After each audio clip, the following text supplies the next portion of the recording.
This video is about the lessons learned from the energy poverty case study in Sofia, Bulgaria.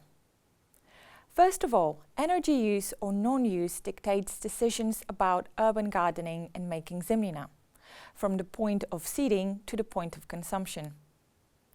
The way zemlina is prepared is also closely linked to the use or non-use of energy at the point of consumption. Vulnerable people do prepare zemlina in a way which does not require to be cooked, heated up or refrigerated. What energy and how much energy will be available and used for the making of zemlina and its consumption can shape practices of urban gardening, what to grow, when to plant, and how zemlina is prepared, stored and consumed. The way zemlina is made and prepared is shaped and shapes, in return, energy access and use, and can affect how urban gardening is practiced, for example, when produce is picked.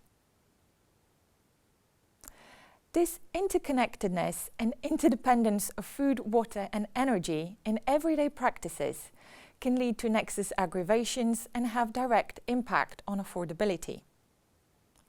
Making zemlina can be more energy and water intensive for vulnerable groups, as they tend to wash, sterilize and cook the jars and produce at a high temperature to ensure that the zemlina lasts until the end of the winter.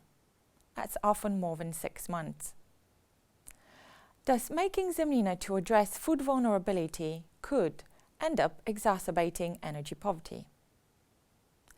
A key point is that making zemlina and urban gardening should be understood as means of energy redistribution and control across space and seasons, rather than hobbies, which implies choice. Currently, those assessed to be living in fuel poverty are provided with cash payment during the winter months, usually November till March, which in some cases is paid directly to the energy provider. It rarely lifts people out of fuel poverty and provides just another way to pay for energy.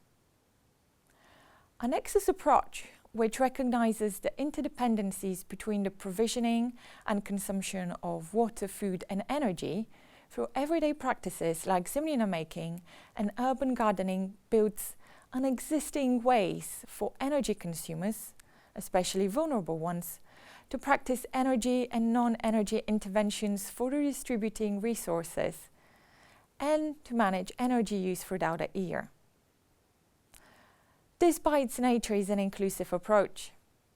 Redistributing resources and energy through nexus interdependencies enhances the agency of otherwise marginalized users, such as vulnerable consumers, to control their access to and affordability of energy. Such an approach moves away from economic metrics of fuel poverty, such as percentage of household income, and focuses on the trade-offs and access and affordability of energy have on their other aspects of people's lives. A non-energy fuel poverty intervention in Sofia could involve providing support for urban gardening and making zemlina, which could range from access to land suitable for urban gardening in the city to tools and access to water and zemlina making facilities.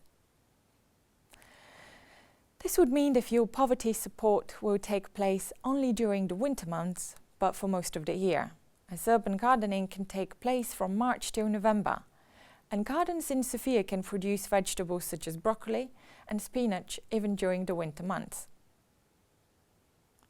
I hope you enjoyed this video. Thank you for watching and do not hesitate to get in touch.